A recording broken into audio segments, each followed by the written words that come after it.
देश में इन चल रहे मामलों में अगर मैं नहीं बोलूं तो मुझसे भी नहीं रहा जा सकता है।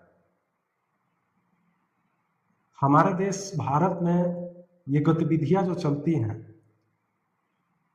मैं उन गतिविधियों का अपने हिसाब से और अपने जनता के हिसाब से हम लोगों की क्या फायदे और क्या घाटे हैं, ये चीज हम लोगों को जानना बहुत जरूरी है। मैं बात कर रहा हूं जंतर मंतर की।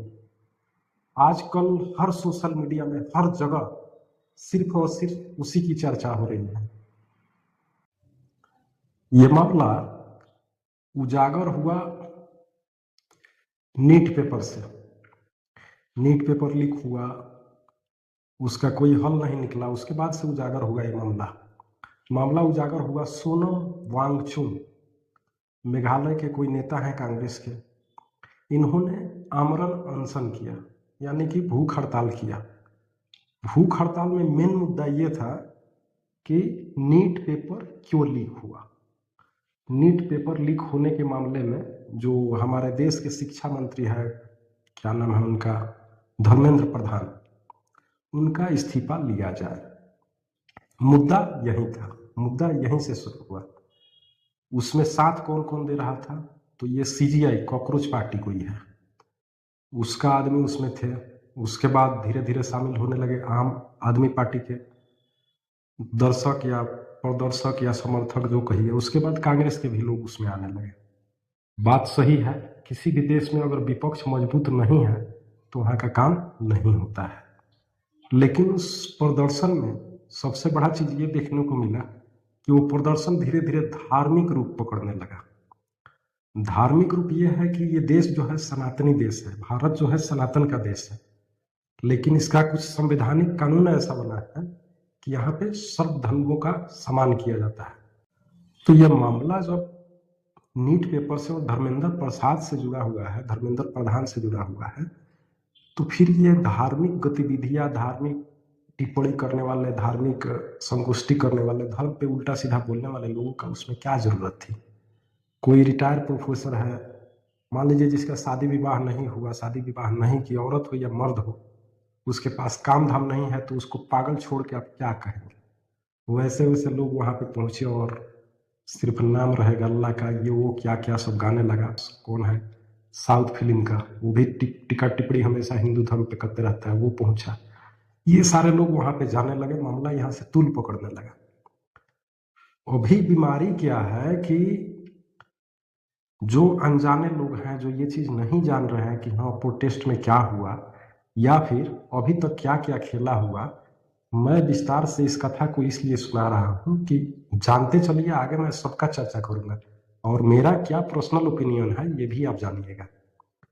तो जब आप किसी पार्टी से जुड़े हुए हैं, विपक्ष में है, तो सब ठीक है, लेकिन किसी एक धर्म को टारगेट करना आपका ये मौलिक अधिकार नहीं है। आपका कोई अधिकार नहीं है कि किसी धर्म को आप टारगेट कीजिए। आप जा रहे हैं वहां पे प्रोटेस्ट करने, तो शिक्षा से संबंधित प्रोटेस्ट कीजिए। तो ये वहां पे गलत चीज हो रहा था। दूसरा चीज, उसमें नक्सली आतंकवादी भी पहुंचने लगे। तीसरा चीज ओपन होकर के आया कि अमेरिका के राजदूत को प्रेस विज्ञप्ति वहां से आया था, उसका आप नेट पे सर्च कीजिएगा, गूगल पे, तो आपको मिल जाएगा कि इस दिन से जंतर मंतर के आसपास अमेरिकी नागरिक न घूमे, वहां पे कुछ अलग तरह की घटनाएं हो सकती हैं। तो ये चीज कैसे पता है अमेरिका को कि यहाँ पे कुछ होने वाला है। तीसरा चौथा चीज ये है कि देखने और सुनने में आया कि वहां के जो मजदूर है, अभी जंतर मंतर पे जो धुलाई हुआ था पुलिस द्वारा, उसमें वो पहुंचे हुए थे 500-500 रुपये लेकर के। तो उसमें इन लोगों की क्या जरूरत थी। ये सारी बातें हैं। न मैं बीजेपी की तरफ से बात कर रहा हूँ, न मैं इन लोगों की तरफ से बात कर रहा हूँ। मैं सिर्फ अपने लिए, अपने लोगों के लिए बात कर रहा हूँ कि जब हमारा साल में 20 पेपर लीक हो रहा है, बड़ा बड़ा पेपर लीक हो रहा है, तो इसका जिम्मेवारी कौन लेगा। तो यहाँ पे सिर्फ मुद्दा ये उठाया जा रहा है कि हाँ, हई आदमी है, संलग्न है, वो इस्तीफा देते। उसका इस्तीफा लेकर के आप क्या कीजिएगा, फिर कोई भ्रष्ट आएगा वैसा है, वो क्या कर सकता है। आप मुद्दा ये उठाते कि हाँ भाई, उसके लिए कोई ऐसा कानून बनाया जाए कि उसमें जो भी संलिप्त है उसको या तो फांसी की सजा दी जाए, या तो उसकी पूरी संपत्ति जब्त करके उसका नागरिकता ही खत्म कर दिया जाए और देश से निकाल दिया जाए। तो आप उसका इस्तीफा मांग रहे हैं, अथी कर रहे हैं। ये कौन सी प्रोटेस्ट है भैया?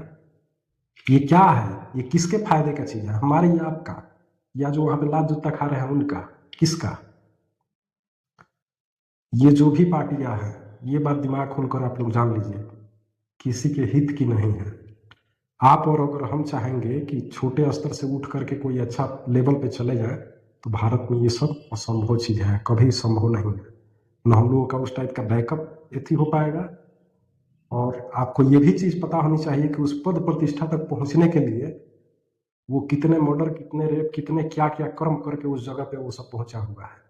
तो वहाँ आप और हम सोच भी नहीं सकते हैं। गलत इस चीज़ का है, प्रोटेस्ट वगैरह जो भी हो रहा है, जो भी आवाज़ उठाया जा रहा है, तो भेड़ बकरियों की तरह हम लोग किसी भी प्रोटेस्ट में, किसी भी एथी में चले जाते हैं, तो उसका आकलन कीजिए। अगर आपसे डायरेक्टली बातचीत हो रहा है, तो उस नेता से कहिए कि मुद्दा तुम्हारा क्या है। मुद्दा तुम्हारा ये होना चाहिए कि इस्तीफा छोड़ करके ये चीज़ पता करो कि आखिर ये कर कौन रहा है। जो कर रहा है उसके खिलाफ एक ऐसा कानून बनाओ कि कोई दूसरा करने का नाम न ले, सरकार चाहे किसी की भी हो। क्या शिक्षा मंत्री अगर इस्तीफा दे देगा तो जनता का समस्या का हल निकल जाएगा? बच्चों की समस्या का हल निकल जाएगा? अगर निकल जाएगा तो बताइए कैसे निकल जाएगा?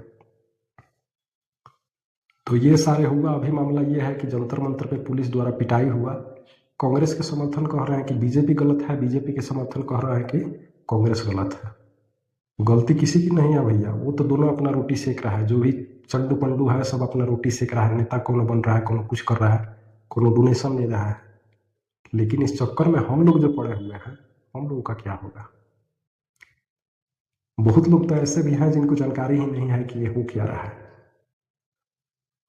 तो मैं नहीं बोलना चाहता था, लेकिन दिमाग में आया कि भाई हम भी तो इसी देश के निवासी हैं। अगर मुद्दा नहीं उठाते हैं तो गलत चीज़ है। तो मेरे बातों से अगर आप लोग सहमत हैं तो ज़रूर बताइए, नहीं है तो कोई बात ही नहीं। ये प्रोटेस्ट जो चल रहा है बहुत ही गलत है मेरे हिसाब से। मुद्दा है ही नहीं। मुद्दा कुछ रहता, उसको एक्चुअली उठाया जाता, उस पर बात किया जाता, तो समझ में आता कि कुछ है। लेकिन उस पर बात न करके धर्म और जाति और देश विरोधी लोगों को बुला करके देश विरोधी बातें की जा रही थी, देश विरोधी कार्य किया जा रहा था। और सोनम वांगचुक को तो मुझे लग रहा था कि अगर पुलिस नहीं उठाती तो उनका राम नाम सत्य वहीं पे ही सब कर देता। तो आपका क्या राय है कमेंट बॉक्स में ज़रूर बताइए। कल जैसा होगा फिर चर्चा किया जाएगा। आज के लिए इतना ही। जय हिंद।